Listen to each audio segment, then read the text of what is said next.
Shalom a todos, bendiciones. Bendito sea el nombre del Eterno que nos permite estar en esta mañana reunidos en este lugar para glorificar y alabar su nombre. De pie entonces vamos a orar, a pedirle al Señor que sea Él quien hable esta mañana y que esta palabra que vamos a estudiar sea de gran edificación para nuestras vidas en este su día santo. Amantísimo Padre, te damos infinitas gracias, Señor. Oh Rey omnipotente, Creador de los cielos y de la tierra. Amo de todo lo que existe, Señor.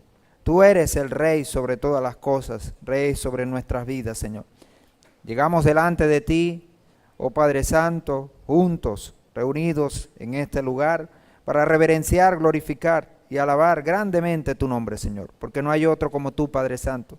Te pedimos ahora que seas tú con nosotros, que vamos a estudiar tu palabra que nos complace, tu palabra, Señor, en la cual encontramos deleite, Padre, en toda tu palabra santa, la cual se constituye como nuestra guía en este camino que nos has trazado, Padre Santo.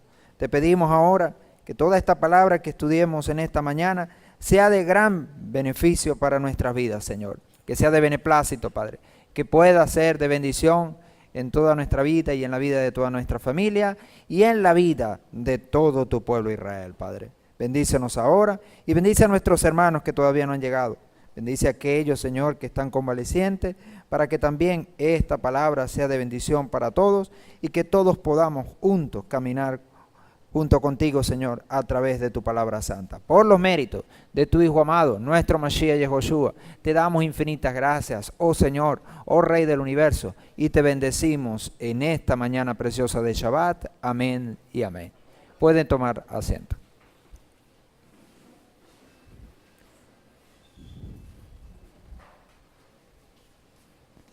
Nos complace en gran manera el poder estar nuevamente en el Shabbat, viviendo este Shabbat, y además de vivir este Shabbat, de poder estar juntos, unidos, para estudiar la palabra del Eterno. Esa palabra santa, maravillosa, que semana tras semana no deja de bendecirnos.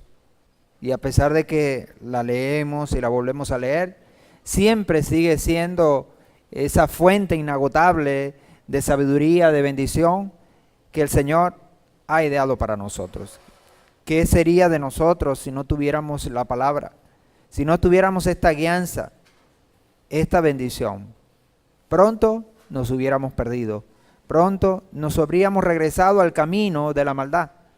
Pero esta palabra que el Señor nos ha dado y que Shabbat tras Shabbat estudiamos, es la palabra que nos ha mantenido y por ello le damos gloria al Eterno, por su palabra santa, su palabra viviente, que a través de nuestro Mashiach Yehoshua se ha constituido como ese farol, como esa bendición permanente en nuestra vida, en la vida de nuestra casa y en la vida de todo nuestro pueblo Israel. Por siglos, por generaciones, nuestro pueblo ha echado mano de esta palabra cada Shabbat. Por eso para nosotros cada Shabbat es Shalom, por eso cada Shabbat para nosotros es paz, es bendición, y por ello obtenemos la impartición que el Eterno nos trae. Continuamos estudiando entonces la Torá.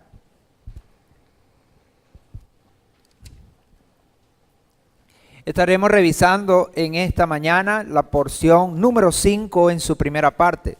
Estaremos comenzando esta porción para allá número 5, Hayei Sarah. Estaremos estudiando desde el capítulo 23, versículo 1, hasta el capítulo 24, versículo 15, en esta primera parte.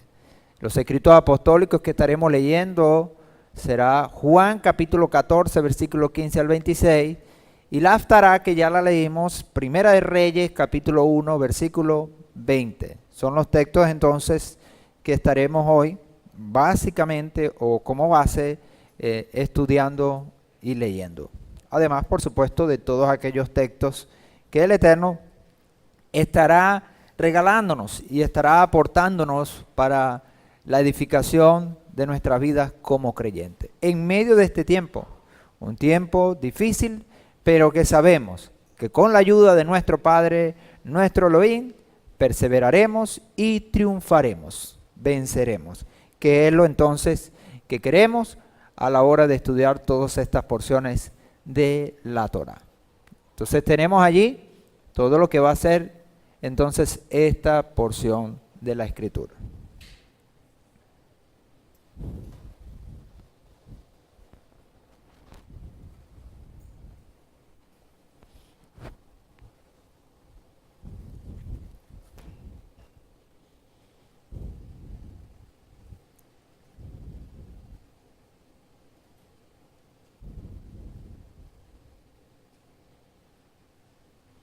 Continuamos. Estaremos leyendo entonces los escritos apostólicos, Juan capítulo 14, versículo 15 hasta el 26. Dice la Escritura: si me amáis, guardaréis mis mandamientos, y yo rogaré al Padre y os dará otro consejero, consolador, para que esté con vosotros para siempre, el Espíritu de la verdad, al cual el mundo no puede recibir, pues no lo ve ni le conoce. Vosotros lo conocéis, porque mora con vosotros y estará en vosotros. No os dejaré huérfanos, vengo a vosotros. Aún un poco, y el mundo no me ve más, pero vosotros me veis, porque yo vivo, también vosotros viviréis. En aquel día, vosotros conoceréis que yo estoy en mi Padre, y vosotros en mí, y yo en vosotros. El que tiene mis mandamientos y los guarda, ese es el que me ama. Y el que me ama será amado por mi Padre, y yo lo amaré y me manifestaré a él. Le dice Judas, no el Iscariote: Señor, ¿qué significa que está por manifestarse a nosotros y no al mundo?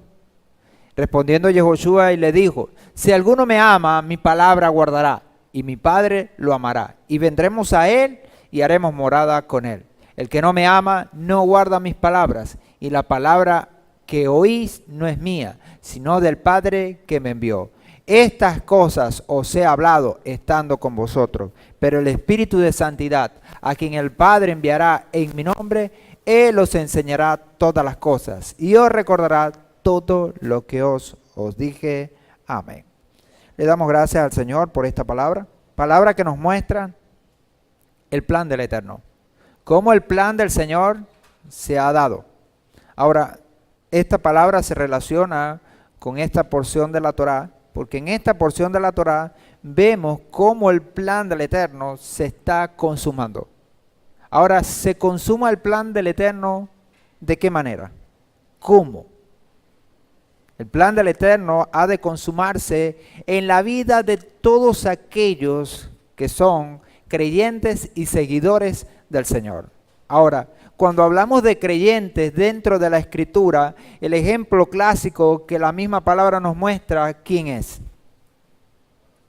Nuestro padre Abraham.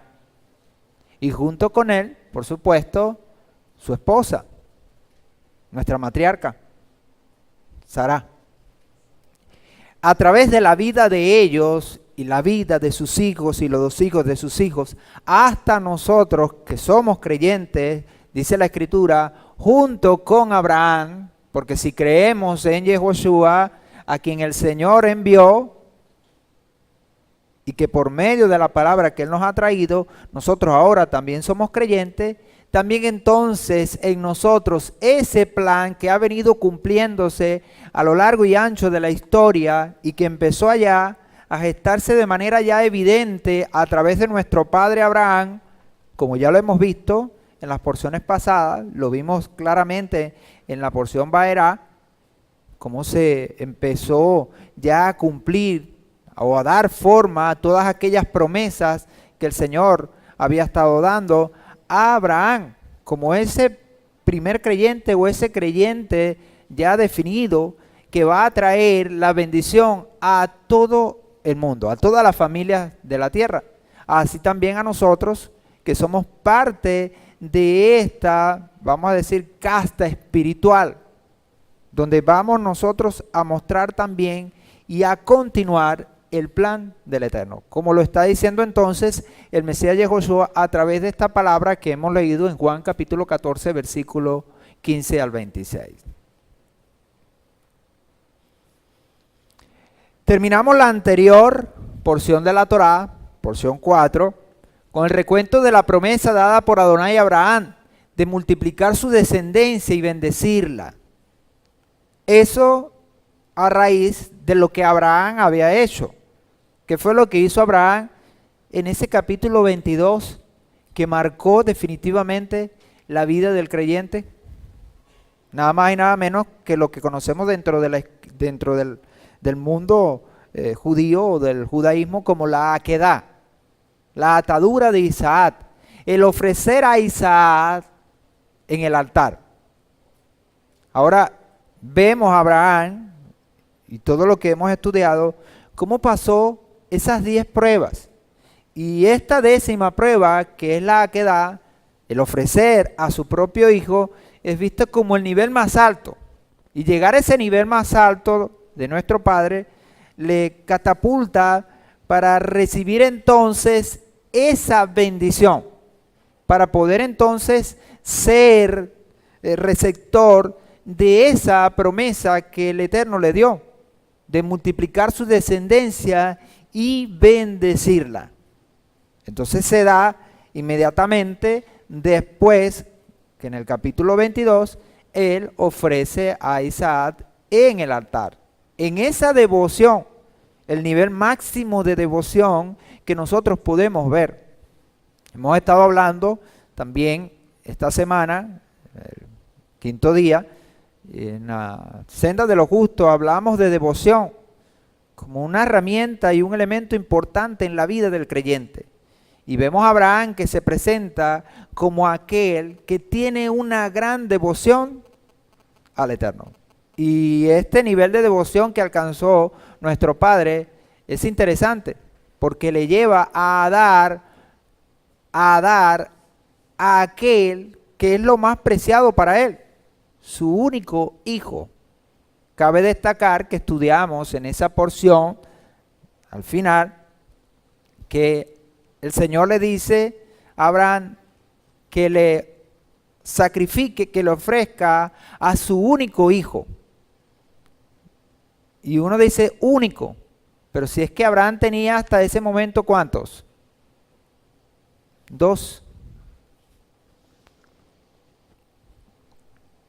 Ahora, si alguien tiene 2 y le piden 1, no es que es fácil darlo, pero se apoya en el hecho de que, bueno, me queda 1.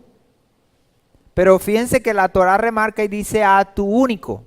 ¿Por qué Isaac es el único? Porque evidentemente por el relato bíblico ya Ismael no estaba. ¿Qué había pasado con Ismael? Por el mandato del cielo, ¿qué le dijo el ángel? Escucha la voz de tu mujer. ¿Y qué fue lo que le dijo la mujer? Despide a la sierva y a su hijo. Y Abraham escuchó la voz del cielo y lo hizo. Ya perdió a 1. ¿Qué le queda? 1 solo. Se podría ver entonces como un ensañamiento del cielo contra el patriarca. ¿Por qué? Porque ya perdí 1, me desprendí de 1 y ahora me estás pidiendo al único, al que me queda. Esa es la devoción que vemos entonces que se presenta con nuestro padre Abraham. Y al final, él recibe la noticia acerca de su hermano Nacor, quien tuvo 8 hijos. Y uno dice, bueno, ¿qué tan importante puede ser ahora, después de tanto tiempo? Porque estamos hablando de quizás ya más de 75 y ahora puede tener más o menos como 130 y tantos años. Redondeemos a 140 el patriarca. ¿Han pasado ya cuánto? 65 años desde que dejó a Harán y recibe 65 años después noticias de su hermano. Ahora, ¿qué importará eso en este momento? Proféticamente tiene mucha importancia. ¿Por qué? Dice la escritura en Bereshit 22:20, que es el texto con que finaliza la porción pasada. Dice, después de estas cosas ocurrió que se informó a Abraham ¿Después de qué? Después de la quedad. Después que se dio todo el sacrificio de Abraham, y el Señor le dice entonces a Abraham que Él va a bendecir y a multiplicar su descendencia y a bendecirla. Dice que se informó a Abraham diciendo, he aquí que también Milca ha dado hijos a Nacor, tu hermano. Milca también ha dado. Fíjense Sara, ¿cuántos hijos le dio Sara? Uno. Y en contraparte, Nacor, que también tomó mujer y tomó a Milca, dice, ha dado hijos a Nacor, tu hermano. Y menciona entonces desde el versículo 21 a estos hijos: Saúl su primogénito, a Buz hermano de este, a Kemuel padre de Arán, a Quesed, a Azo, a Pildas, a Hitlaf y a Betuel. Y Betuel engendró a Rebeca. Estos 8 dio a luz Milca a Nacor, hermano de Abraham. Y su concubina, cuyo nombre era Romá, también dio luz a Teba, a Gan, a Taz y a Macá. Vemos aquí cómo la Torá mete este relato después de la quedá, el sacrificio de Isaac. Entra Isaac a ser ahora parte importante dentro del relato, pero también que vemos que entra nada más y nada menos que Rebeca, que se va a constituir como qué, como esa novia. Entonces, dentro del ámbito profético será muy importante este nombre. Por eso entonces la Torá mete en este relato este hecho de la genealogía o los hijos de Nacor, porque a través de va a venir esa novia que está siendo preparada por el Eterno para Isaac. Isaac que definitivamente se constituye ahora como ese hijo heredero. Abraham no recuperó a Ismael, pero sí recuperó a Isaac. E Isaac entonces, habiendo sido traído prácticamente, o como lo dice el autor de Hebreo, de la muerte, figurativamente de la muerte, vuelve entonces y ahora va a tomar preeminencia en toda esta historia. Sin embargo, antes de eso, tendremos que ver cosas importantes que tienen que ver con la misma matriarca Sara. Entonces dice la escritura que Betuel engendró a Rebeca, a Rivka, que va a ser entonces muy importante para nosotros dentro de todo este plan. Resulta paradójico el título de esta porción, como ya lo vimos, Haya y Sara, vida de Sara, con el tema central planteado en ella. Esta porción completa se refiere a la muerte de Abraham, de Sara e Ismael, esta porción 5. Pero a pesar de tanta muerte, el mensaje de vida está presente. Y eso es muy importante que nosotros lo entendamos. Y lo vamos a entender ahorita dentro de un poco de tiempo cuando estemos explicando algunas cosas que tienen que ver con la vida y con la muerte para nosotros como creyentes.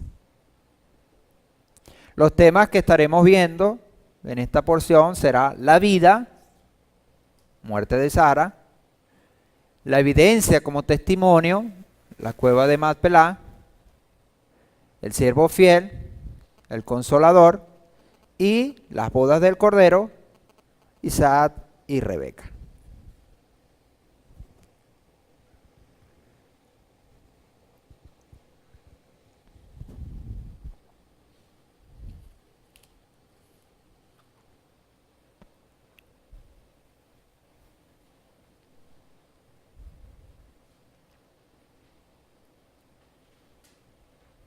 Repetimos, los temas serán que estaremos viendo: vida, la muerte de Sara, la evidencia como testimonio, la cueva de Macpelá, el siervo fiel, el consolador y las bodas del Cordero, Isaac y Rebeca.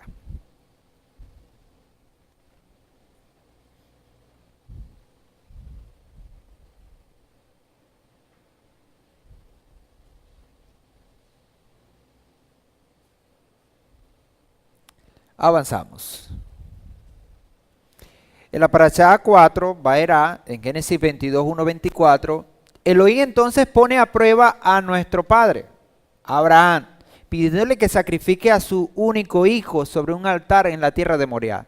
Él obedece, levantándose muy de mañana, pone la leña sobre su hijo, toma el fuego y el cuchillo y se dirigen al lugar señalado. Isaac pregunta por el cordero para el sacrificio. En esa pregunta, por supuesto, nosotros vemos que se encierra algo muy importante que tiene que ver con eso profético. Abraham le contesta que Elohim proveerá el cordero para el sacrificio de ascensión y así van juntos. Abraham edifica un altar en el monte, arregla la leña, ata a su hijo y lo pone sobre el altar, sobre la leña. Luego toma el cuchillo para sacrificar a su hijo. Cuando esto sucede, ¿de qué nos damos cuenta? De que Isaac fue sacrificado. Isaac fue sacrificado en el corazón de nuestro padre Abraham. Él ya lo había ofrecido. Ya lo ofreció. Y fíjense que está todo allí puesto. Todo puesto. Y si nos ceñimos al relato, dice que Abraham lo puso, lo ató y lo puso para sacrificarlo. Ahora, pero también conseguimos, si estudiamos en esa porción pasada, que Abraham tenía confianza. ¿Cuál era su confianza? Que el que le estaba pidiendo que lo sacrificara era ¿qué? Era poderoso. ¿Para qué? Para también devolverlo de los muertos. Ahora, si yo tengo la confianza que el Padre es poderoso y que todas las cosas están sujetas a Él, todo aquello que Él me pida, ¿qué voy a hacer yo? Simplemente obedecer, porque sé que todas las cosas están ¿dónde? En sus manos. En sus manos. Ahora, la palabra también establece que el Señor no nos va a pedir o no nos va a poner una prueba que nosotros no podamos soportar, no podamos pasar. Todas las pruebas que el Señor nos ha de poner son para que nosotros las podamos pasar y para que nuestra fe pueda ser edificada. Ahora, no solo en función o beneficio nuestro, también en función y en beneficio de ¿qué? Del propio plan. Cuando vemos que se le pide a Abraham que ofrezca a su hijo, está también involucrado la humanidad entera. Porque proféticamente este acto está simbolizando el acto que el mismo Eterno va a hacer con su propio hijo, con Yehoshua. Que así como Abraham entregó a su único hijo, Adonai también ya ha entregado a su único hijo. Y decimos ya entregado, ¿por qué? Porque ya el plan estaba dado. Ahora el plan tenemos que vivirlo por parte, pero ya en el cumplimiento de todas las cosas, en la mente del Creador ya el plan está dado. Ahora, ¿qué está haciendo Abraham? Abraham está entonces evidenciando que se ha unido con el Creador. Y que lo que el Creador hace, Él también lo hace. Ahora esto es plena confianza. Esa plena confianza entonces le lleva a hacer esto y a sacrificar a su hijo en su corazón. Ahora sabemos lo que el relato dice. ¿Qué dice el relato? Que entonces vino un malad y ¿qué le dijo? Que no lo hiciera. No lo hagas. Y entonces el malad le dice, mira, toma el carnero que se enredó y ofrécelo. Pero ciertamente se ve que cuando Abraham regresa, Isaac no regresa con él. De alguna manera se tenía que quitar Isaac a Abraham. Tenía que quitárselo. El Eterno se lo quitó. Ahora vemos lo que el relato dice. Pero también tenemos que observar que Entonces, cuando Abraham regresa, regresa solo. Y lo dice en ese capítulo 22, y lo podemos nosotros leer, que regresó Abraham. ¿Y se fue a dónde? A Beersheba. Con sus mozos. No regresó Isaac.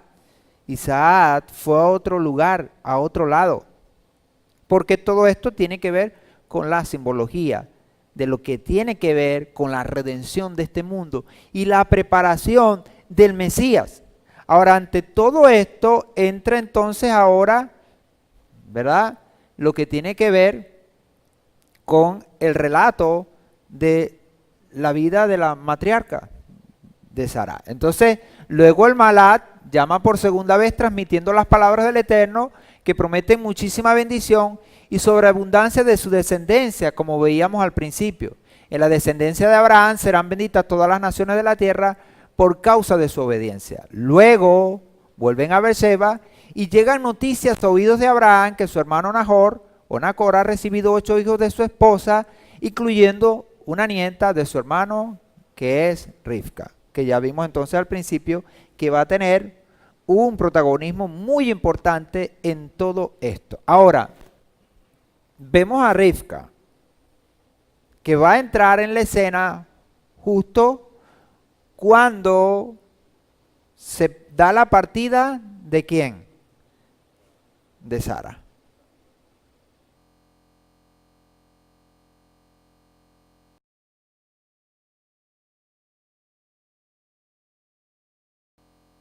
Ahora, quizás en este tiempo para las mujeres, el hecho de estar sometidas a un hombre es vista como ¿qué? ¿Como qué se puede ver? ¿O cómo se puede ver? Como una pérdida de tiempo.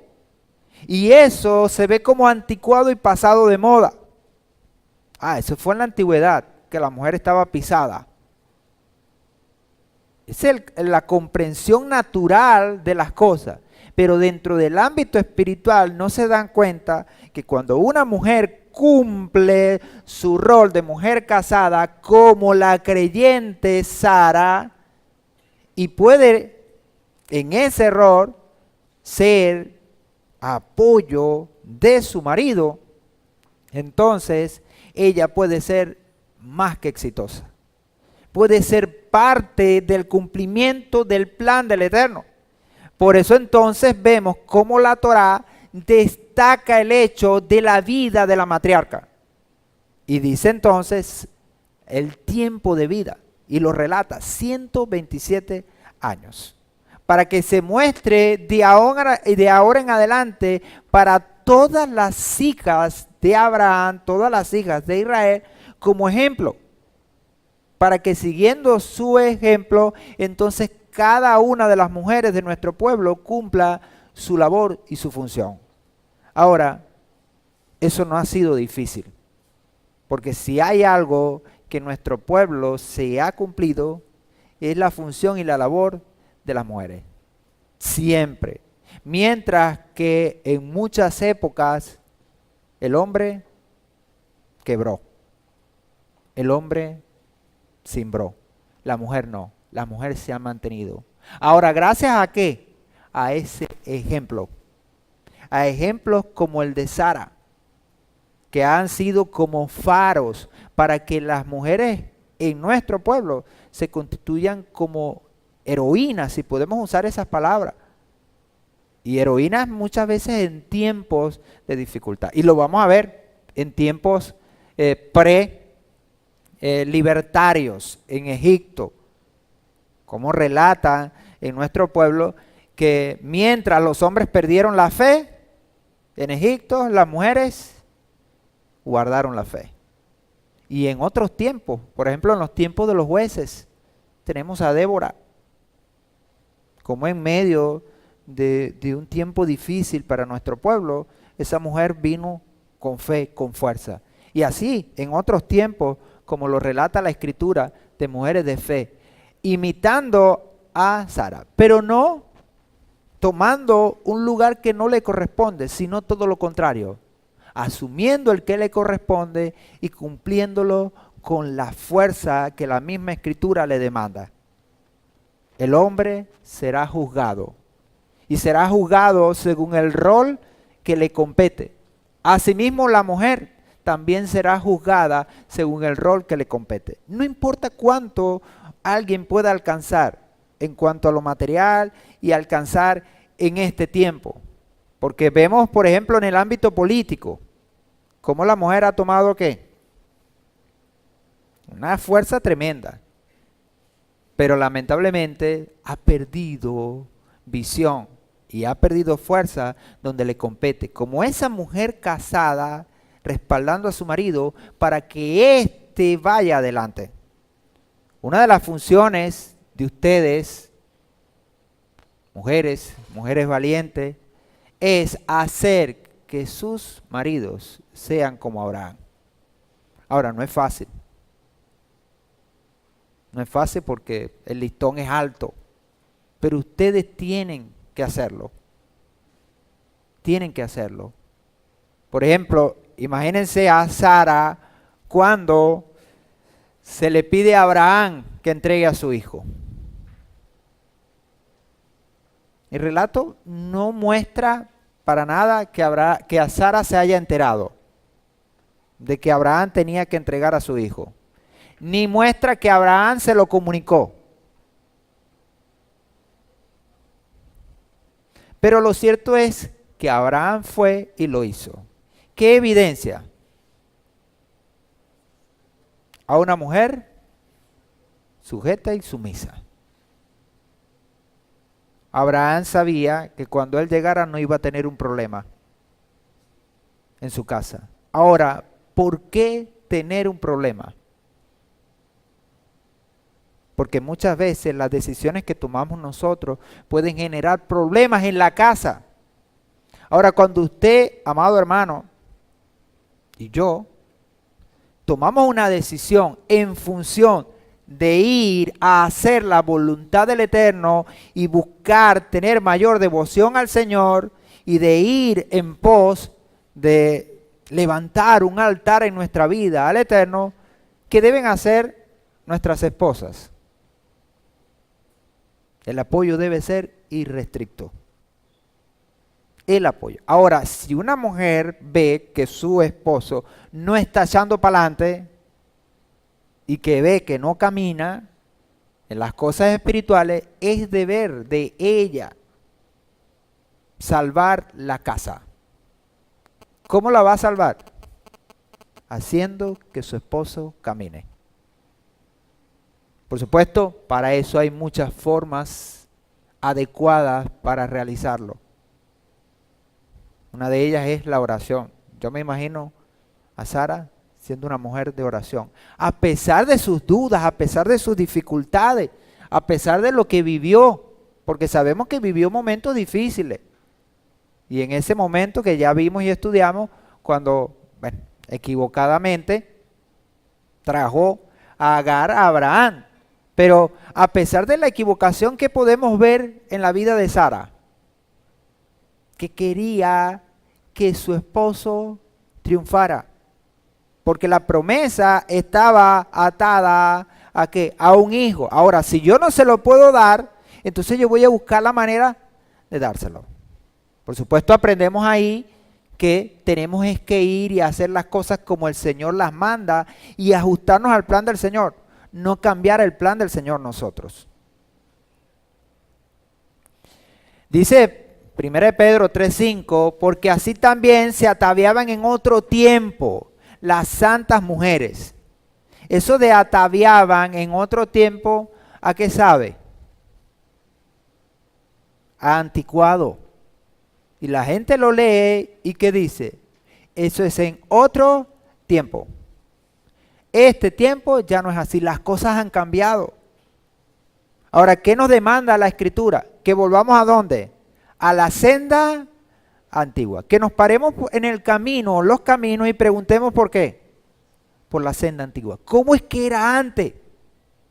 Entonces, las mujeres en este tiempo, correspondiendo al honor que tienen como mujeres virtuosas y como hijas de Israel e hijas de Abraham y de Sara, ¿qué deben hacer?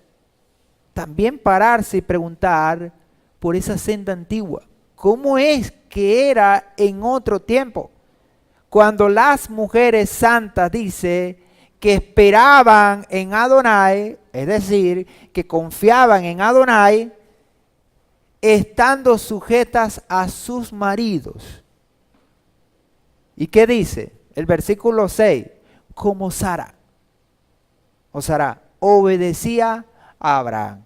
Entonces la palabra muestra como ejemplo de fe, de confianza en el Eterno a Sara, que fue una mujer que se sujetó. Y dice, obedecía a Abraham, llamándolo Señor, siendo sujeta a su marido,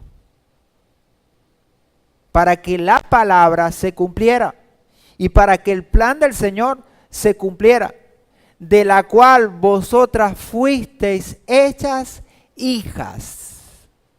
Esta conexión proféticamente es muy importante.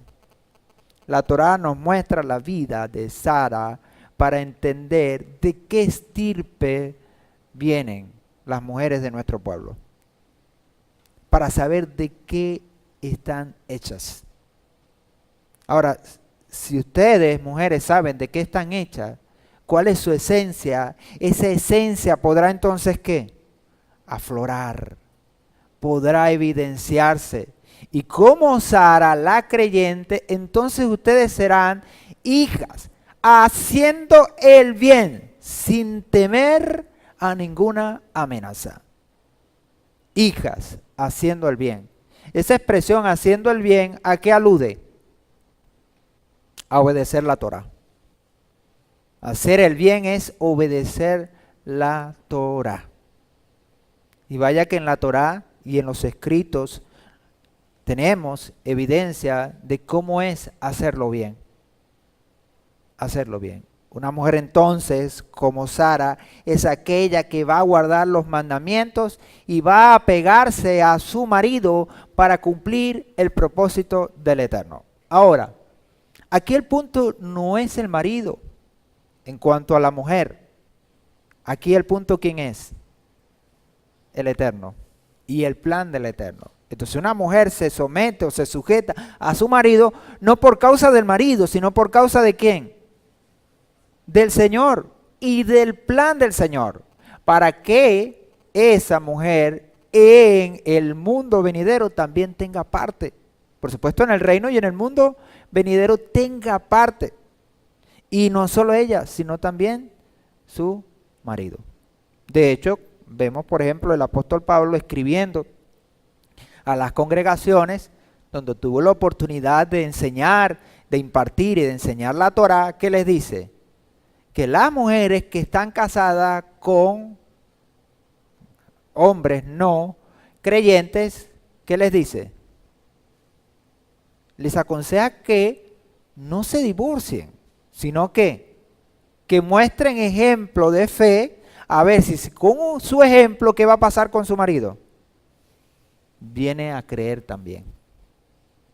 Viene a creer también. Entonces el cumplimiento de los mandamientos de la mujer va a hacer que también el hombre cumpla. Ahora, pero si en una casa, ponemos este ejemplo, hombre y mujer, y tienen dificultades, y en medio de las dificultades, la mujer agarra y se atrinchera por allá, y entonces hace cosas para molestar a su marido, pero esas cosas que hace son contrarias a la Torá.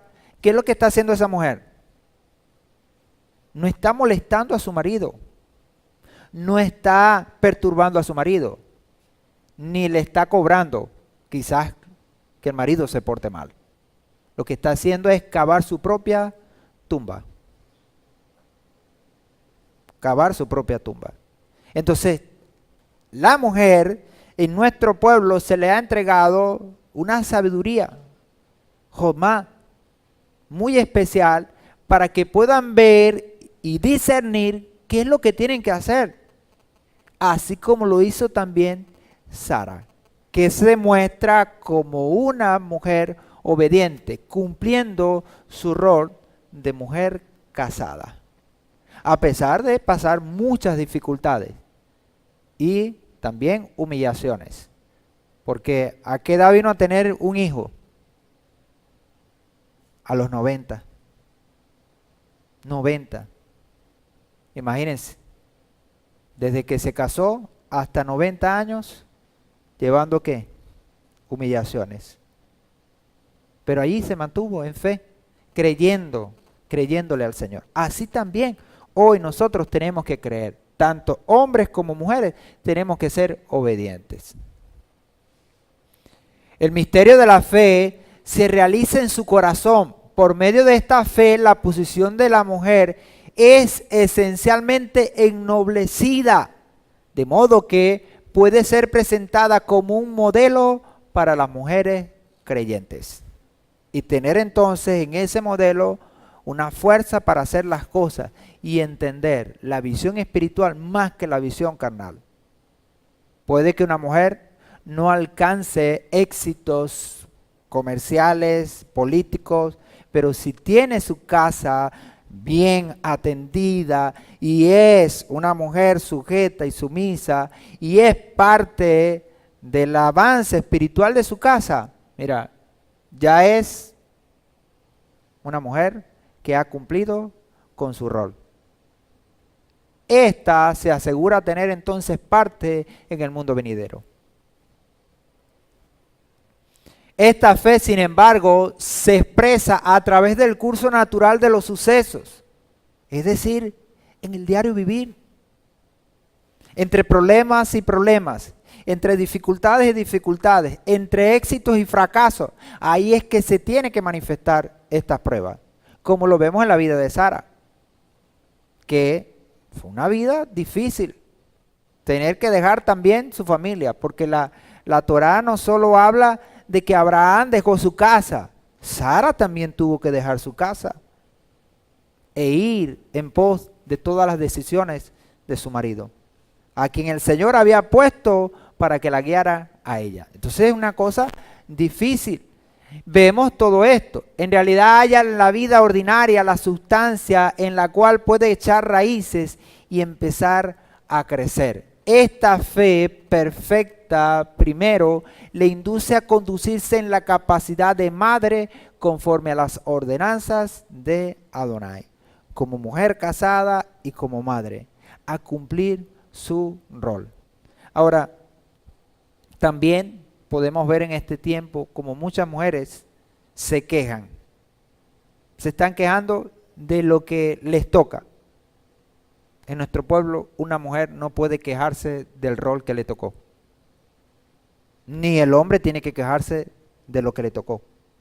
¿Qué dice la Escritura? Que tenemos que asumir lo que nos tocó ¿cómo? Con gozo.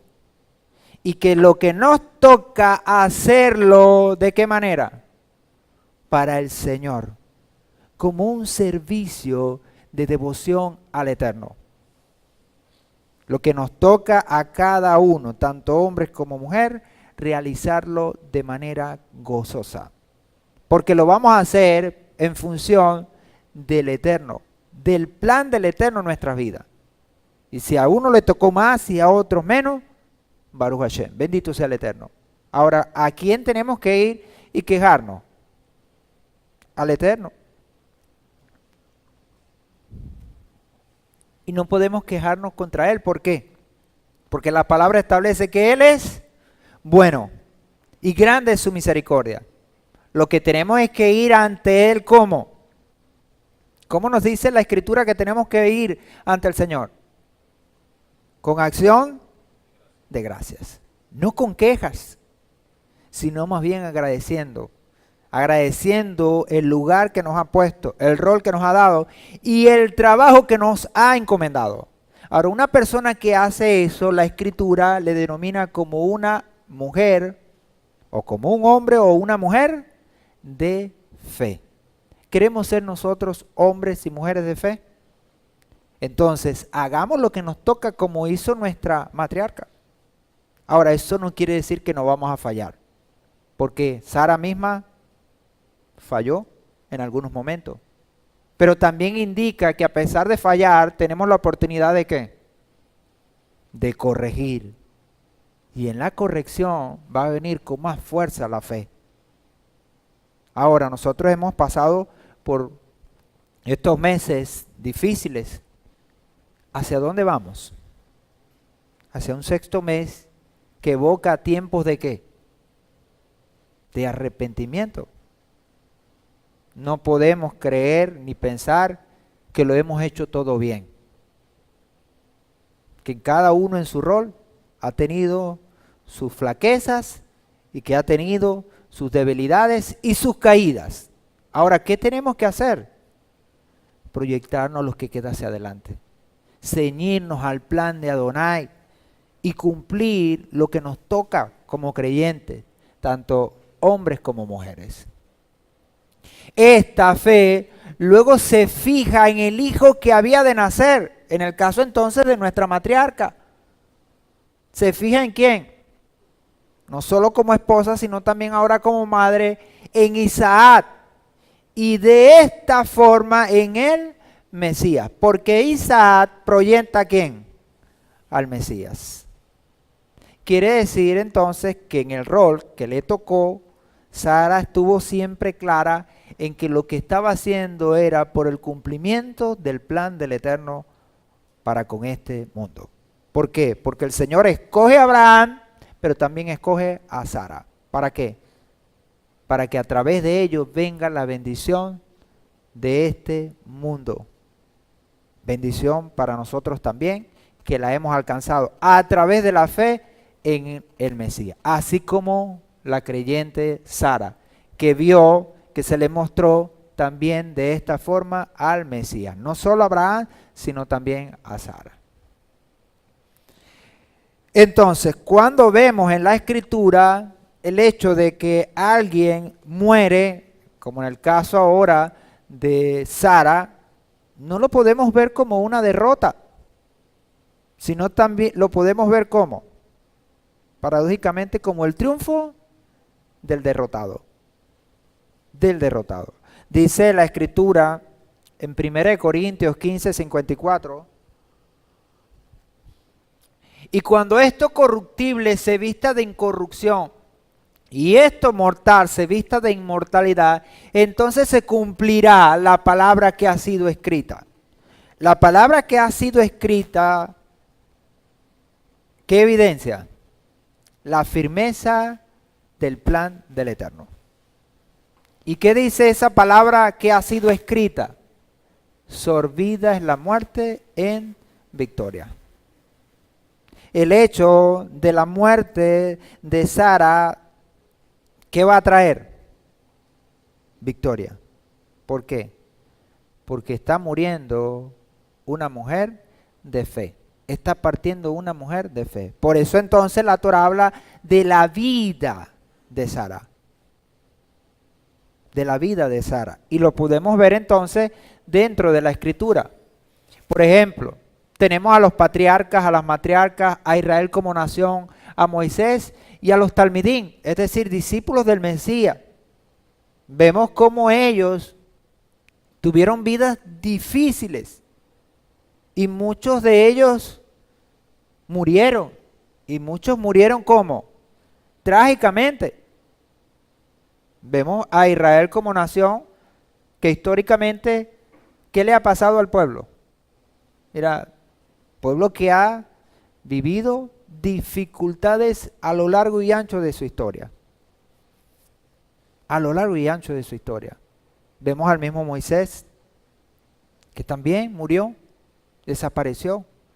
Pero ese hecho de morir para nosotros no constituye una derrota, sino que un triunfo, por lo que establece la Escritura, convertida, sorbida es la muerte en victoria. Entonces, aún en la muerte el mensaje de vida está presente dentro de la historia que se presenta, que se habla dentro de lo que es, lo que posiblemente pasó con los discípulos del Mesías. Nosotros nos ponemos a revisar eso y todos los apóstoles murieron y trágicamente.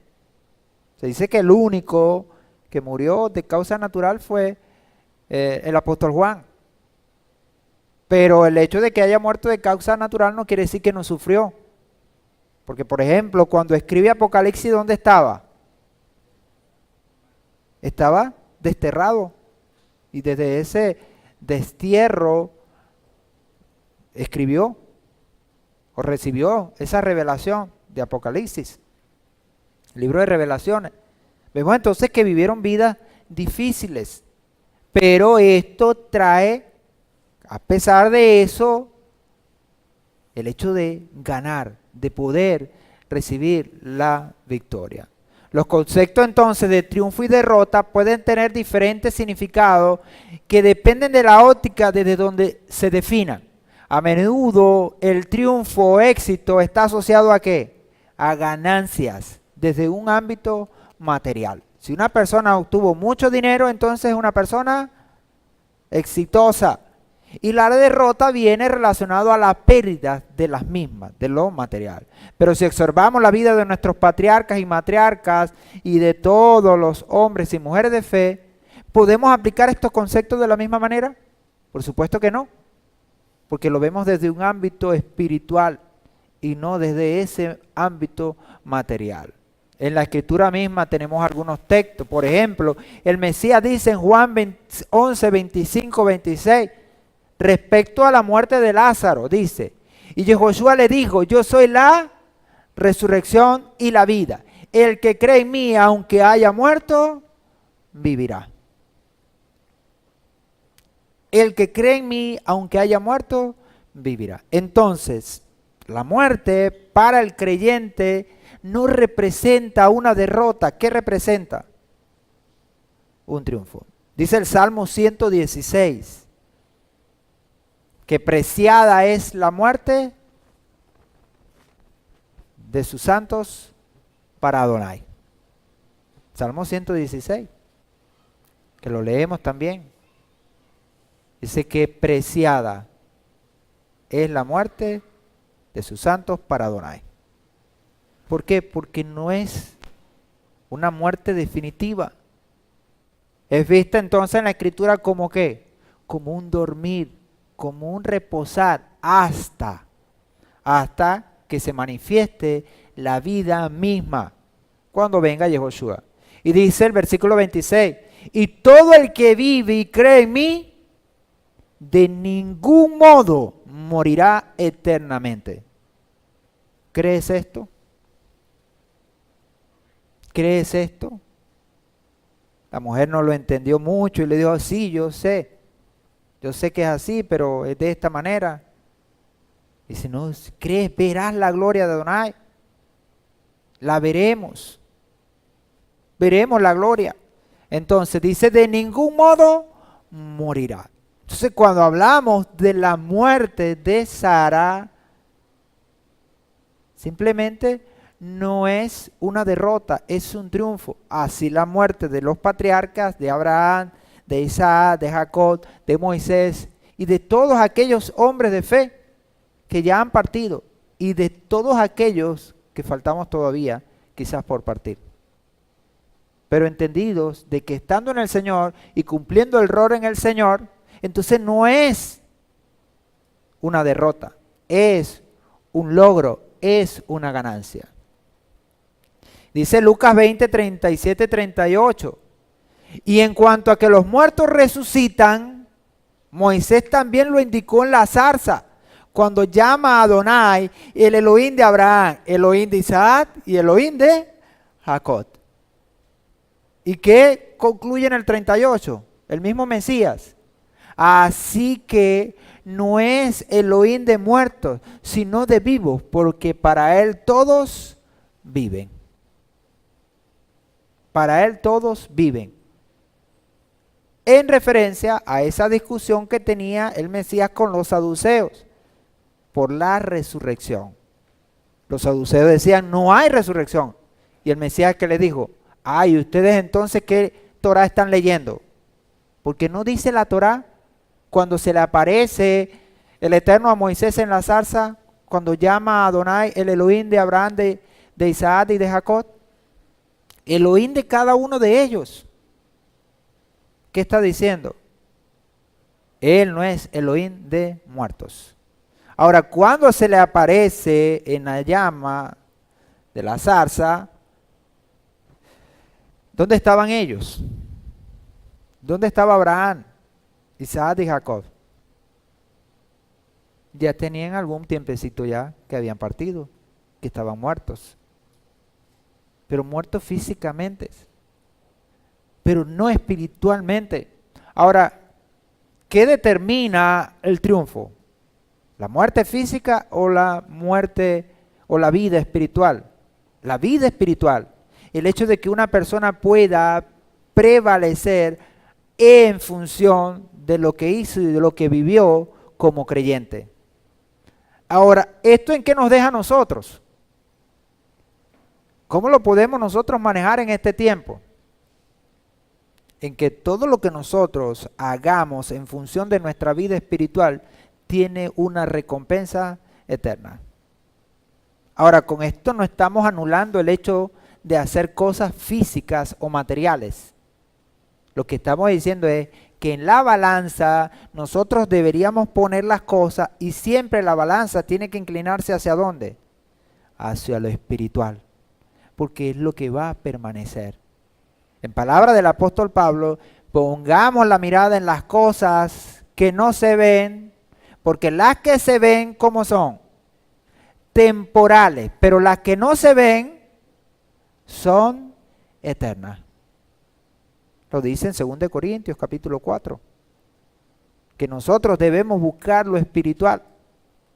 Y lo espiritual es el cumplimiento de los mandamientos, no importa lo que nos pase. Nosotros debemos ser obedientes en todo tiempo y en todo momento, para que se manifieste la vida por encima de la muerte. Y se cumpla entonces lo que dice en el capítulo 15 de Corintios, en el versículo 54, convertida, sorbida es la muerte en victoria. Y se cumpla también lo que dice el Salmo 116, que preciada es la muerte de sus santos para Adonai. ¿Por qué? Porque una persona que muere en el Señor realmente no murió. Lo que está es dormida esperando que se cumplan los tiempos y entonces nos podamos reunir para vivir eternamente y para siempre. En Génesis 3:19 vemos muerte del cuerpo y vemos como derrota. Dice, con el sudor de tu rostro comerás el pan hasta que vuelvas a la tierra, porque de ella fuiste tomado, pues polvo eres y al polvo volverás. Y vemos la promesa a Abraham vista como ¿qué? Como ese triunfo. Ahora, leyendo en Bereshit 13, 15, 16, Génesis 13, 15 y 16 dice, porque toda la tierra que tú ves te la daré a ti y a tu descendencia para siempre. Haré a tu descendencia como el polvo de la tierra. Si se puede contar el polvo de la tierra, tu descendencia podrá ser contada. Vemos entonces que entre derrota y triunfo, ¿qué es lo que los une? El polvo. El polvo. Dice al hombre, pues polvo eres y al polvo volverás. Y el triunfo de Abraham es que su descendencia será como ¿qué? Como el polvo. Ahora, esa expresión polvo es la expresión afar, polvo, como desmenuzado, lodo, tierra, barro, ceniza, escombro, mezcla, tierra, teniendo como idea, en función de esto, pulverizar, esparcir. Ahora, ¿cuál es el triunfo de aquel que muere y vuelve al polvo? ¿Cuál es el triunfo? Es que pueda esparcir. ¿Qué va a esparcir? La fe. Y ese es el triunfo de Abraham, que en él serán benditas todas las naciones de la tierra. ¿Y de qué manera? A través de la fe. La fe. Así entonces, como el polvo se esparce, así la fe que se esparza. Por eso entonces la analogía del polvo, que es común para estos dos versículos. Entonces vemos que se da el triunfo a través de ese esparcir de la fe en el creyente, en aquel que está entendido de la voluntad del Eterno. Dice el 16 del 13, haré a tu descendencia como el polvo de la tierra. Y no hay nada más fácil para esparcirse que el polvo, porque no pesa nada y es llevado por el viento en distancias, grandes. Que nuestra fe sea así livianita, que se esparza, que alcance, que tenga alcance espiritual. Ahora, pero para tener una fe así, nosotros tenemos que tener también una vida así, como la tuvieron Abraham y Sara. Una vida llena de devoción, una vida llena de respaldo por lo que hacían, que era guardar los mandamientos del Eterno. Entonces vemos en la muerte del cuerpo de un creyente no hay derrota, sino más bien que hay es un triunfo, porque va a quedar como su fe va a transmitirse a través de sus hijos. Y ya lo vemos en Abraham, cuando también estudiamos en el capítulo 18, que hablaba de que el Señor escogió a Abraham ¿para qué? Para que él enseñara a sus hijos. ¿Y qué les iba a enseñar? La fe. Les iba a enseñar los mandamientos del Señor. Y que estos a su vez enseñaran a sus hijos. Para que esa fe perdurara por siempre. ¿Hasta cuándo? Hasta ahora. Ahora nosotros también tenemos ese compromiso con acción. Extranjero y peregrino soy entre vosotros. En medio de todo esto, de la muerte de Sara, Abraham entonces asume la realidad de que su esposa falleció, pero que debe continuar. ¿Y qué hace? Según el relato que ya leímos, busca un lugar para enterrarla. Hasta ese momento Abraham estaba en la tierra prometida. Y estaba en la tierra prometida ¿cómo? Como extranjero y peregrino. Fíjense que esto es muy importante. ¿Por qué? Porque nosotros tenemos que asumir los tiempos de Adonai. Abraham no llegó y reclamó esa tierra como suya. Abraham llegó y empezó a construir una fe, que es lo que realmente era de él.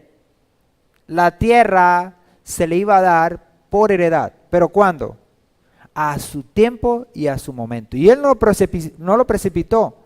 ¿Por qué? Porque cuando hace todo esto de poder encontrar el lugar para la sepultura de Sara, ¿qué le dice a los hijos de Het y a Efrón, de quien compra la cueva? Finalmente le dice, yo he estado entre ustedes como extranjero y peregrino. Y de hecho lo conseguimos también en los escritos apostólicos, cuando el apóstol Pablo relata y dice que nosotros en este mundo, refiriéndose a ¿qué? Al sistema. Somos peregrinos y extranjeros. Ahora esa visión de extranjeros y peregrinos es muy importante. ¿Para qué? Para saber de dónde somos y hacia dónde vamos. Y no apegarnos al sistema, sino entender de qué sistema somos, hacia dónde vamos. Estas dos palabras tienen dos significados diferentes, son contrarias entre sí. Extranjero es la expresión ger y significa forastero, morar en tierra ajena sin derechos plenos. Y peregrino es la expresión toshab, residente, morador temporal con derechos plenos, pero sigue siendo extranjero. Entonces, Abraham habla y dice, extranjero y peregrino soy entre vosotros. Si uno pudiera entender eso, entonces, ¿qué diría? En un juego de palabras como que ni lo uno ni lo otro, sino todo lo contrario. Porque las dos palabras son contrarias, para evidenciar que ni estoy con ustedes, pero tampoco estoy fuera de ustedes. Ahora podemos ver esta visión también en la oración que hace Yehoshua en Juan 17. ¿Qué dice? Te ruego, oh Padre, por ellos. ¿Para qué? No que los quites del mundo, sino que los guardes del mal. Ahora, la visión de Abraham es que a pesar de esa tierra ser de él, mientras esa tierra esté bajo el sistema de este mundo, entonces yo no soy de aquí. Por eso la palabra habla en hebreo que Abraham, ¿qué esperaba? Una ciudad cuyo arquitecto es el Elohim eterno. La ciudad celestial. ¿Hablando de qué? De un sistema de reino que ha de implementarse. Entonces les habla y les dice todo esto, ¿por qué? Porque las costumbres de los que moraban allí eran diferentes a las costumbres que Abraham ahora tenía como creyente en Adonai. Y esto se evidencia. En Efesios 2:19 dice, así pues ya no sois extraños ni extranjeros, sino que sois conciudadanos de los santos y sois de la familia de Elohim. Ahora aquí se nos presenta en Efesios la contraparte. Mientras Abraham dice que entre ustedes, moradores de este mundo, apegados al sistema, yo soy extranjero y peregrino, para ustedes soy así, pero para con el Señor y al pueblo del Señor, ¿cómo soy? Dice que ya no somos extranjeros, ni extraños, ni extranjeros. Fíjense entonces que mientras se es extraño y extranjero para uno, para otros, ¿qué es? Es un ciudadano con todos los derechos, como lo dice Efesios. Y dice, sois conciudadanos de los santos y sois de la familia de Elohim. Por eso entonces habla el apóstol en todas sus cartas que si nosotros somos del reino, no podemos ser del mundo. Y dice Jacobo que el que se constituye amigo del mundo, se constituye enemigo de Adonai. Entonces podemos ver en estas palabras ese encierre espiritual tan importante. Esa expresión que encontramos en las copias griegas, xenos, aparentemente palabra primaria, extranjero por implicación huésped, extraño, forastero, hospedar, ajeno, desconocido. Mientras que para el mundo lo somos, para el Señor no lo somos. Y la expresión extranjero, paroicos, tener una casa cerca, morador, residente extranjero, advenedizo extranjero, que habita allí, pero que no es de ese lugar, que a pesar de que tiene algunos derechos, algunas cosas, no es de ese lugar. Entonces, un creyente en el Señor tiene sus derechos plenos y está allí y reside y vive de parte o dentro del Señor, para con el Señor, pero para con el mundo se constituye entonces como un extranjero y peregrino. Ahora, un extranjero y peregrino que está ¿de qué? De paso. ¿Cómo estamos nosotros en este lugar y en este sistema? De paso. Ahora, no nos podemos apegar a todo esto. Tenemos que buscar ser parte de la familia de Elohim. Entonces, el gentil que ha hecho la conversión por medio de Yehoshua HaMashiach no es ni Ger ni Toshab, sino tiene un estatus superior y es conciudadano con los judíos y miembros de la familia de Elohim. Con aquellos que ya estaban cerca, porque son parte de un linaje que viene de Abraham físicamente, también entonces viene a heredar, no siendo parte de ese linaje físico, sino parte del linaje espiritual, por la fe en Yehoshua.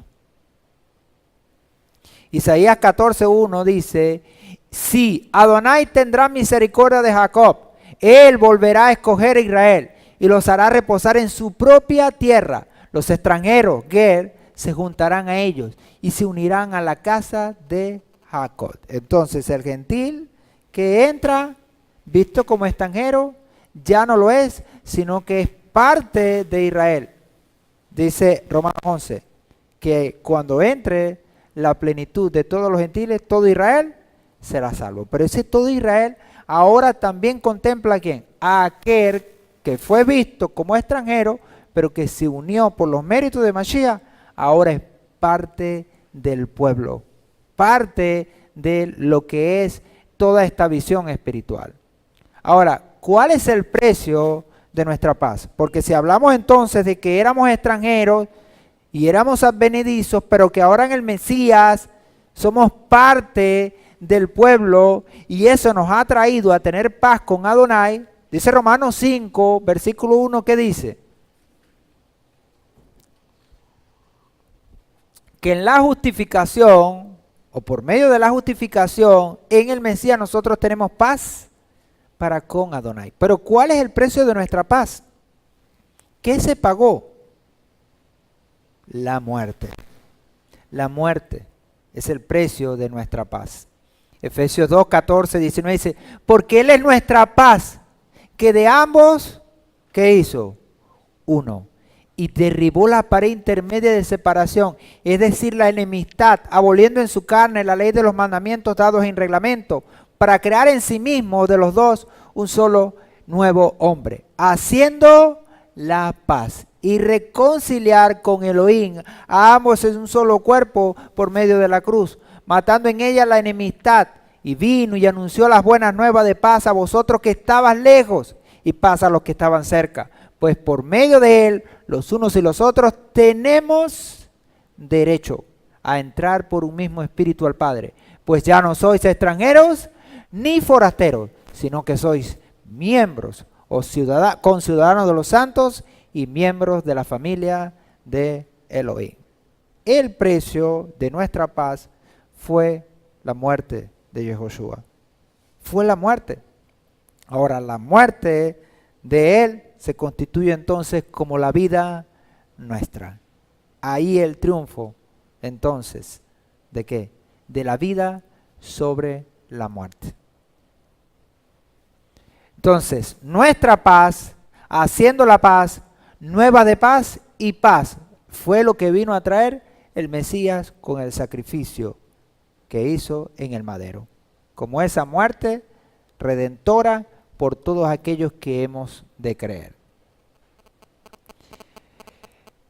En Génesis 23, 14, 15 nos muestra la Escritura que en función del pedido que Abraham hace a Efrón, de los hijos de Het, este le responde y le dice, y Efrón respondió, versículos 14 y 15, a Abraham diciéndole, Señor mío, óyeme, una tierra que vale 400 ciclos de plata, que es entre tú y yo, sepulta pues a tu difunta.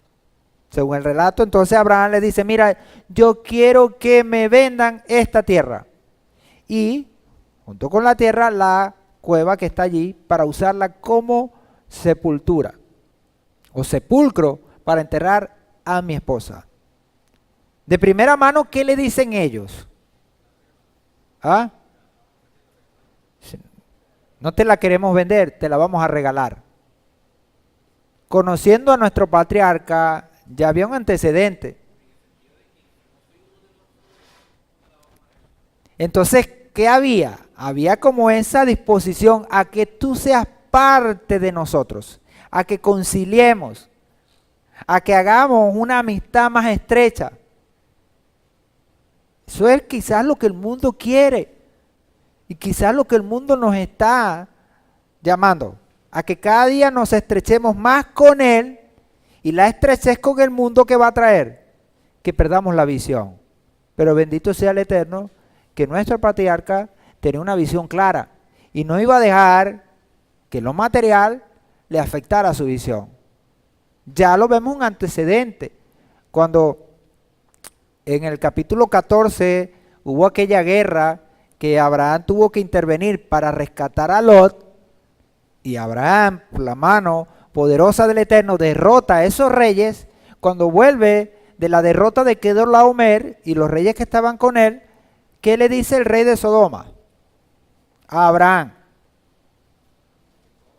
Mira, hermano, ¿qué te puedo decir? Te agradezco todo lo que hiciste por mí. Yo me imagino que Abraham le diría, hermano, un momento, Aclaremos el punto, por usted no fue. Lo hice por mi sobrino, porque el deber familiar llama. Y yo no lo iba a abandonar. Pero no fue por usted. Pero ¿qué dice la escritura? Que él le dijo, bueno, vamos a hacer una cosa.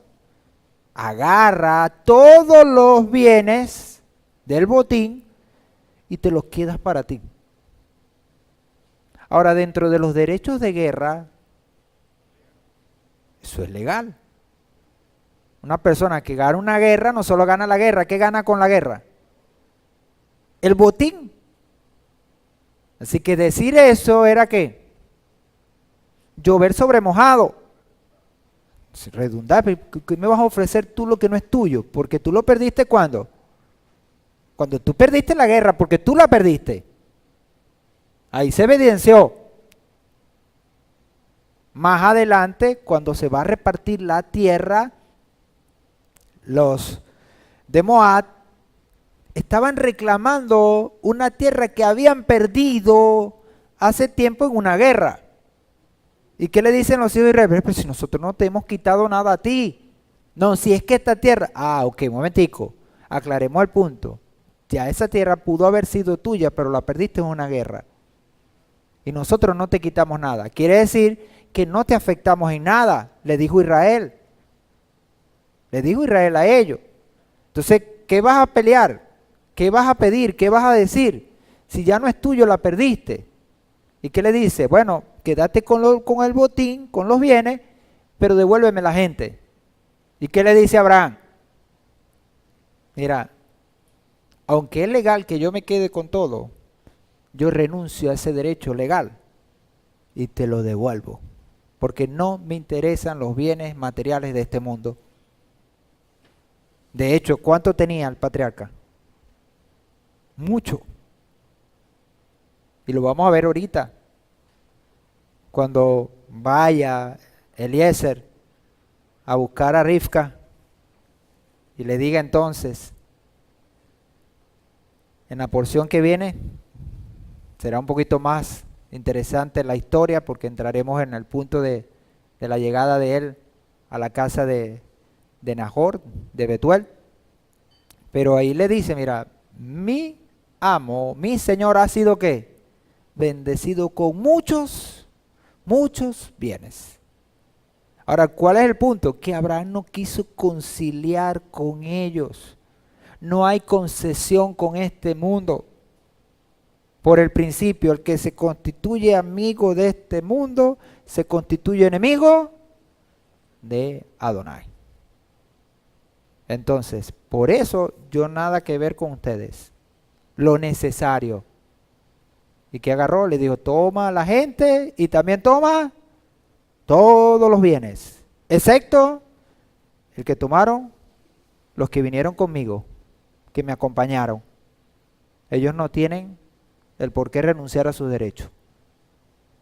Y lo hicieron. Ahora ese es el precedente que también tenemos aquí, que vemos dentro de la escritura, y que le lleva a Abraham a decir, no la quiero regalada. Porque regalada va a salir ¿cómo? Va a salir cara. Porque yo voy a perder más. Así que dime cuánto. ¿Cuánto vale? Y le dijo, bueno, si así es, ¿qué puede ser una tierra de 400 ciclos de plata? Se dice que en ese tiempo el salario anual de una persona era 8 ciclos de plata. 8 ciclos de plata entonces representaba una cantidad de dinero importante, porque una persona con 8 ciclos podía vivir todo un año.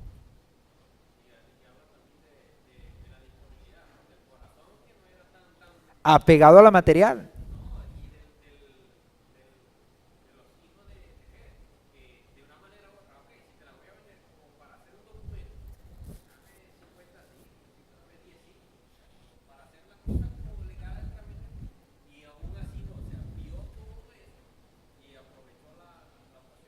Porque el mundo siempre va a querer aprovecharse de nosotros y de nuestra fe. pero nosotros tenemos que ser más perspicaces.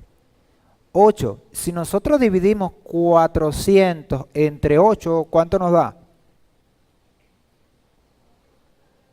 Nos da 50. 50. Y ya sabemos que dentro de los números o la numerología, dentro de la escritura, el número 50 es un número importante. No importa que yo tenga que pagar 50 años de trabajo de una persona para enterrar como se debe a mi esposa, como lo debe, con honor. Y así fue, los pagó. Dice que plata cabal, los dio una tras otro. Los pesó, pesaron cada moneda y sacaron la cuenta. Y dice, sepulta pues a tu difunta. Y ese era el punto. Ahora, esta cueva es algo importante, porque más adelante lo vamos a ver cómo Isaac es sepultado allí y también Jacob. Ahora, sepultar a Isaac era fácil. ¿Por qué? Porque él permaneció allí, estuvo allí. Pero sepultar a Jacob no va a ser fácil, porque habría que traerlo de Egipto. Y va a constituirse como un lugar sagrado dentro de nuestro pueblo. Con la muerte entonces se pagó un precio ¿qué? Alto. 50 años de trabajo. Y 50 es el nivel del Mashiach. ¿A qué alude entonces? Al Mashiach. A pagar un precio, el precio de nuestra paz.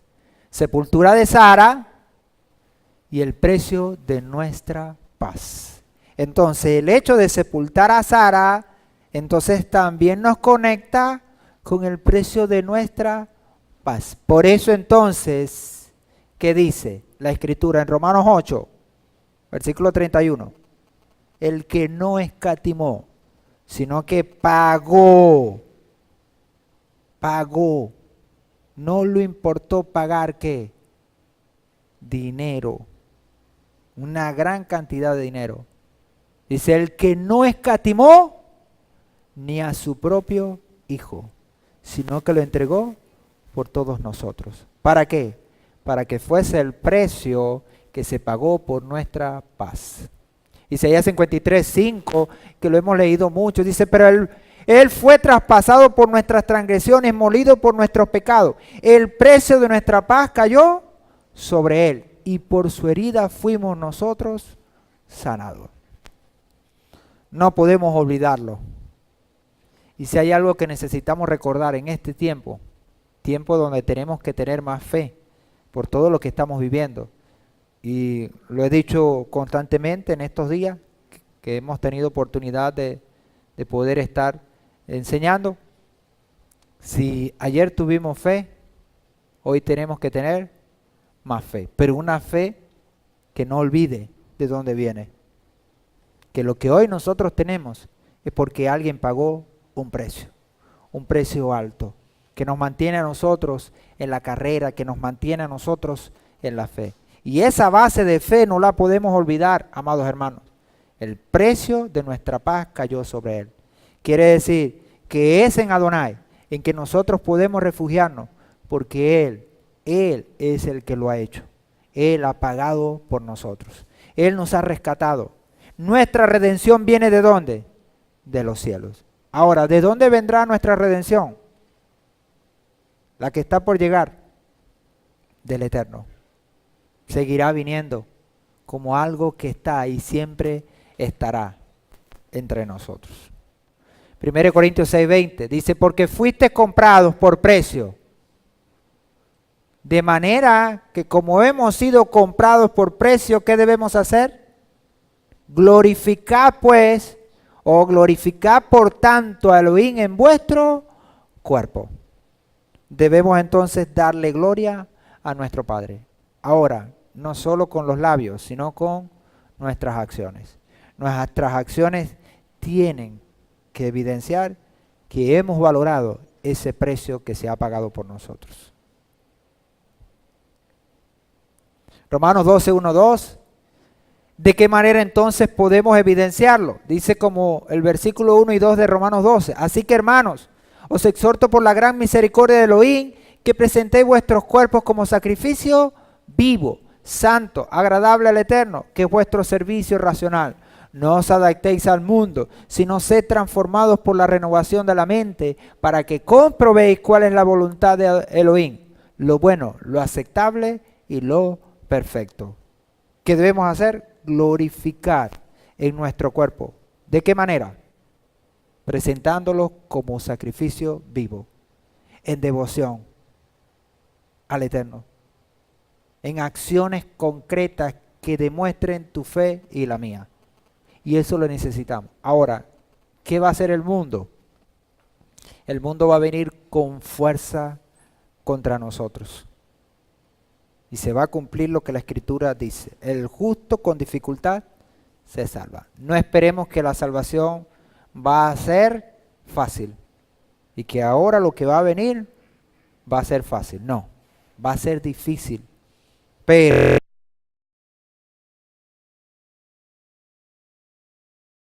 en quien me he complacido.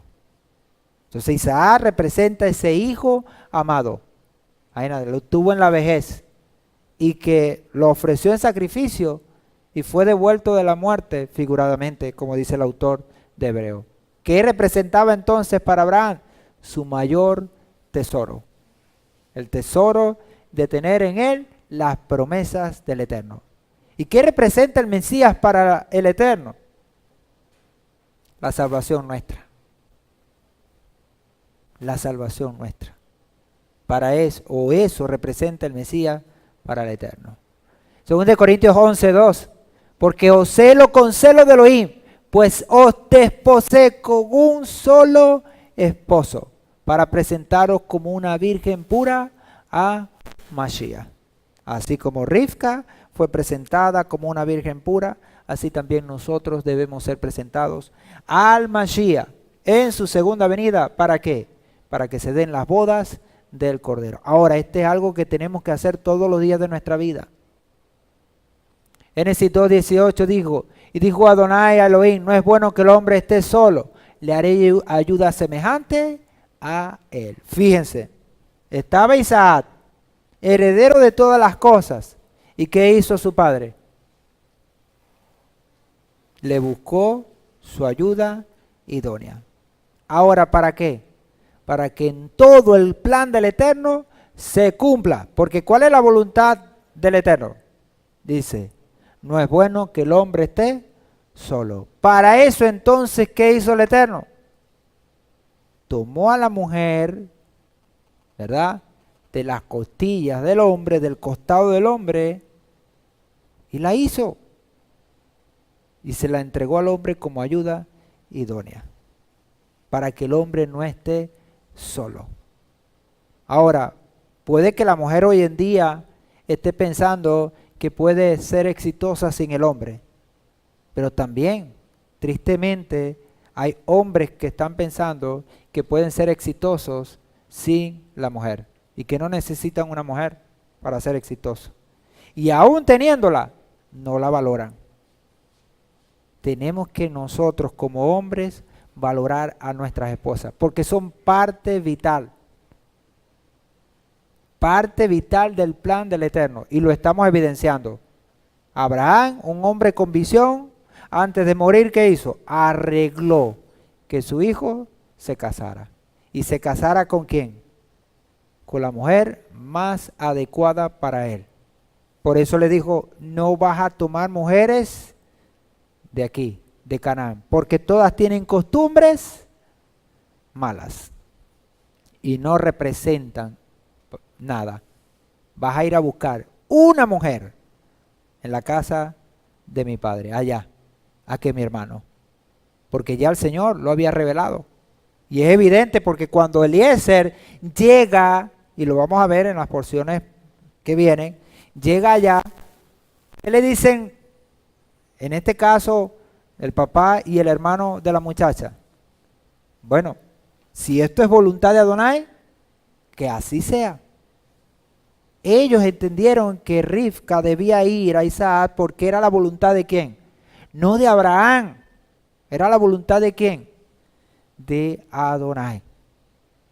Tanto Labán como Betuel entendieron que Rivka debía irse a buscar o ir en pos de, en este caso, Isaac. Entonces, le habla la Escritura de que tiene que unirse el hombre con su mujer y estos tienen que formar esa bendición que el Padre quiere en su plan. Esa expresión ayuda semejante es la expresión eser, ayuda idónea. También viene de la raíz azar, que significa rodear, circundar, proteger, aliado, amparo, defender, socorrer. Entonces, ¿qué representa la mujer para el hombre? Representa su ayuda más inmediata, aquella que le protege, le rodea y le ayuda. Entonces necesita, para que se pueda dar el reino, necesita un pueblo. Hay un rey, pero necesita un pueblo. Entonces está el Mesías, pero también se necesita el pueblo. De allí que entonces se vaya a buscar a Rivka. Así como el hombre necesita esa ayuda semejante a él, que también puede verse como contraria.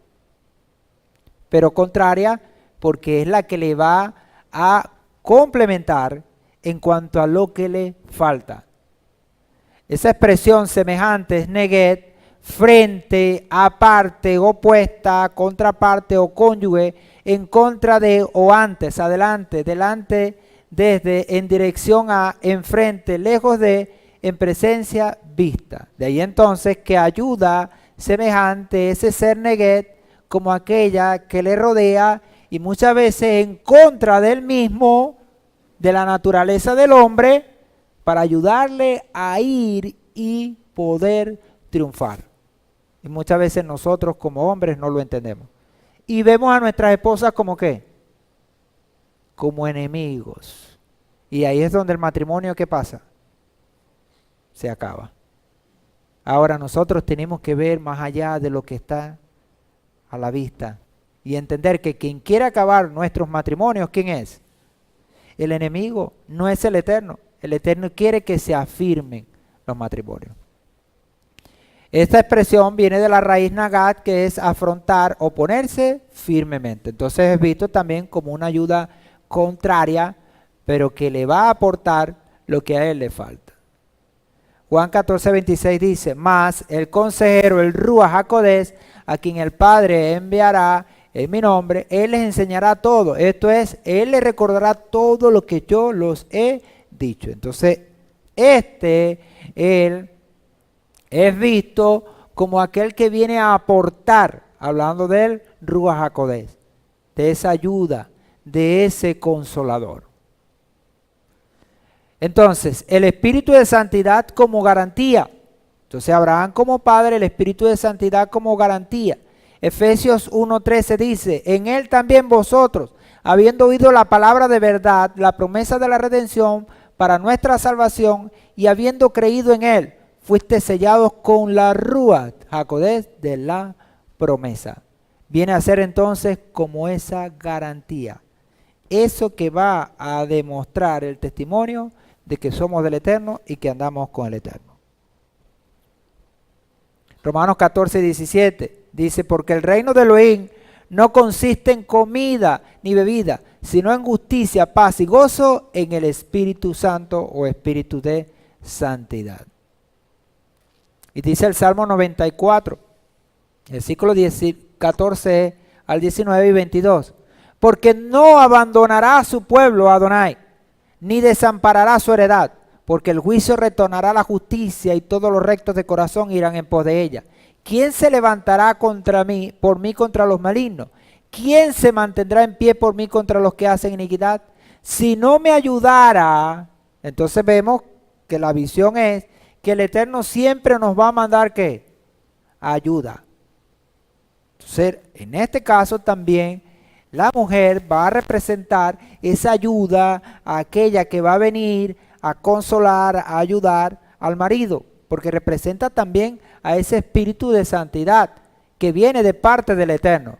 Pronto mi alma moraría en el silencio. Y dice el versículo 18, cuando digo mi pie resbala, tu misericordia, Adonai, me sustenta. Cuando mis inquietudes se multiplican en mí, tus consuelos me deleitan o deleitan mi alma.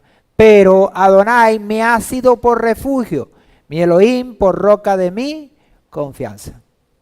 Entonces vemos cómo aquí, en esta expresión, se habla de la ayuda, se habla de la misericordia, del consuelo, del refugio que el Eterno siempre va a dar a sus hijos. Ahora, pero triste es cuando el Eterno manda el refugio, el consuelo, y manda la ayuda y la misericordia, ¿y qué hace el hombre?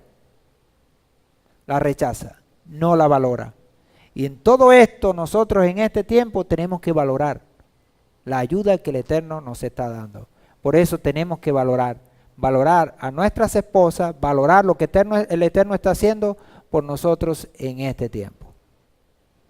Hechos 7, 51, 53, paralelamente dice, duros de cerviz e incircuncisos de corazones y de oído, vosotros resistís siempre al Espíritu de Santidad, como vuestros padres también vosotros. Vosotros recibisteis la ley por medio de los ángeles y no la guardasteis. O sea, hay una resistencia que a la ayuda. No nos resistamos a la ayuda. Todo lo contrario. Recibamos la ayuda con humildad. Ante todo esto, ¿qué se necesita? Humildad. Porque reconocer nuestra falla y reconocer nuestra deficiencia solamente es posible cuando nosotros somos humildes y entendamos que necesitamos ayuda. Ayuda. Y la ayuda que nos va a beneficiar, ¿cuál es? La ayuda que proviene del cielo, del Eterno.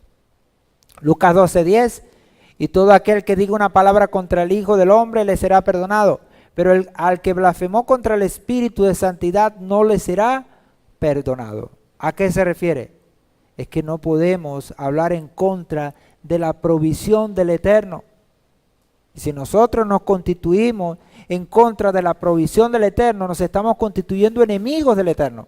Entonces tenemos que tener mucho cuidado en qué es lo que nos conviene y qué es lo que no nos conviene.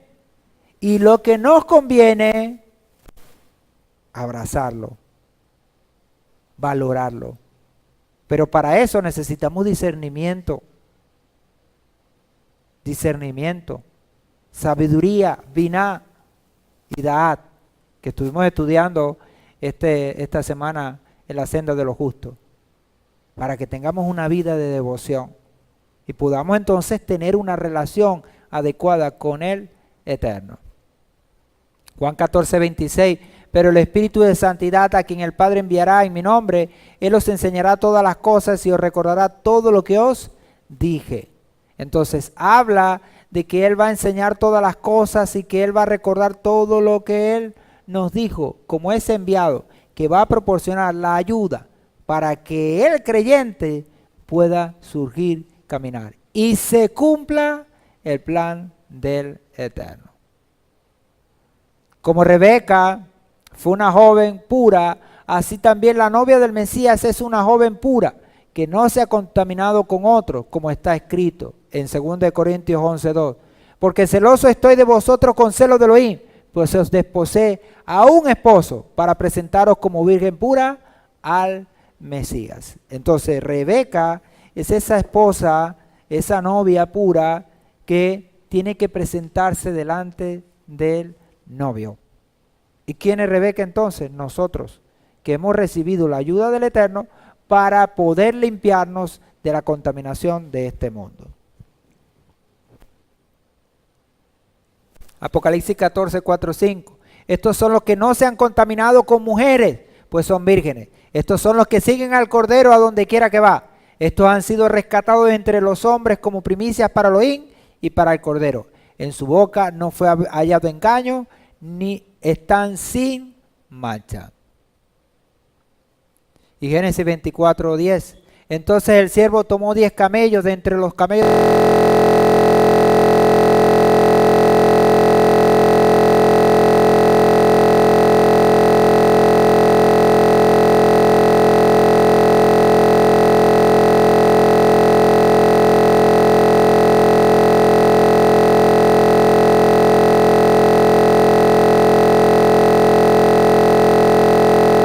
que ver con todo esto de la boda y de todo lo especial que esto será en el reino. Teniendo entonces esto como expectativa a lo que será este tiempo que esperamos con todo el transcurrir del mes de Elul, que en la tarde estaremos estudiando el mes, el sexto mes, en este Shabbat Mevargim, y esperando entonces la venida del Mesías para que estas bodas que estamos viendo aquí, físicamente dadas entre nuestra matriarca y el patriarca, entre Isaac y Rebeca, también se puedan consumar en lo profético cuando venga el Mesías, entre el Mesías y su novia Israel. Amén. Y en Israel nosotros. Bueno, que el Eterno les continúe bendiciendo. Vamos entonces a ponernos en pie. Vamos a poner la lámina final, Lemuel.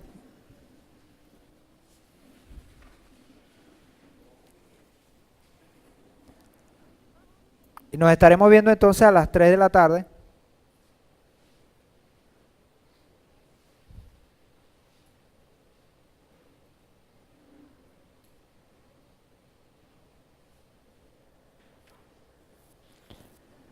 Próxima porción, la segunda parte, capítulo 1, capítulo 24, perdón, versículo 16, hasta el capítulo 24, versículo 50, segunda parte de Hayá y Sará. Escritos apostólicos, Apocalipsis 22, 7 al 21, y la Haftará, Isaías 61, 1 al 11.